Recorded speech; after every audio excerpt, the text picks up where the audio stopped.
Algebra 1, Lesson 7, Part A is called the opposite of a number. So we're going to take a look here at this number line. The graphs of 2 and negative 2 are equidistant from the origin, but in opposite directions. 2 units to the right, 2 units to the left. Negative 2 is the opposite of 2, and 2 is the opposite of negative 2. And we can read that negative sign as the opposite of. So, the opposite of negative 2. Okay, that's what that says. The opposite of negative 2, which is positive 2. Opposite of negative is positive. Alright. Nothing we have to write on the number line. That was just a visual aid for the 2 and negative 2 thing. Negative can be thought of as opposite.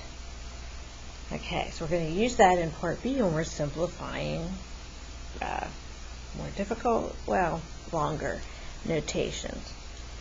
So to simplify something like this, we're going to simplify each term and then do algebraic addition. Okay, so this concept of opposites. Here we have negative 4. That's the opposite of negative 4. That's positive 4. Plus negative 2.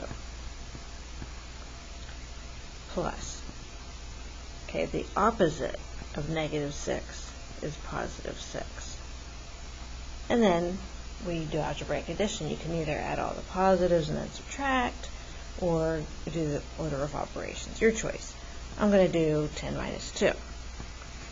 Added the positives, subtract the negative. Alright, so that's showing how it's done. Our official first example is now. And again, same thing. You look at each term, simplify it if it simplifies, and then we'll do algebraic addition. Now remembering, when you see a minus, we're going to put a plus before that.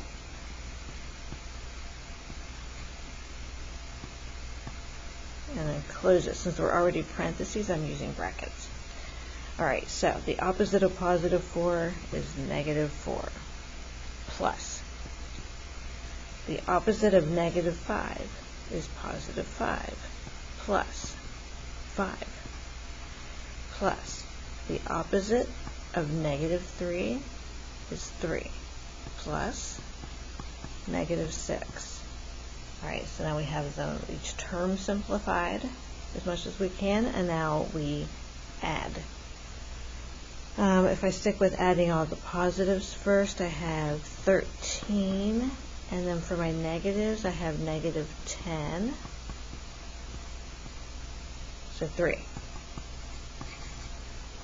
13 minus 10 equals 3. Remember, when they are opposite signs, you subtract, keep the sign of the larger one with the larger absolute value. Okay, example 2. We're simplifying this one now. So the opposite of negative 3, maybe first I should put my pluses in here. Okay, the opposite of negative 3 is positive 3. Plus, now I have the opposite of negative 2. So let's take this one at a time. The opposite of negative 2 is 2. The opposite of that is negative 2. Plus, and then out here, the opposite of negative 3 is positive 3. So 6 minus 2, 4.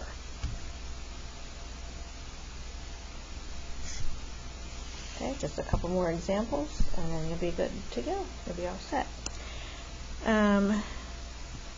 Put a plus here. Okay.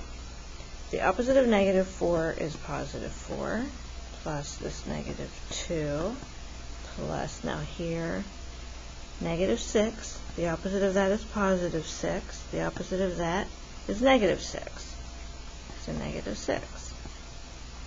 Okay, so I have negative 8 plus 4. They're opposite signs now, and so I subtract and I keep the sign of the one with the larger absolute value, so negative 4. Okay, only one left.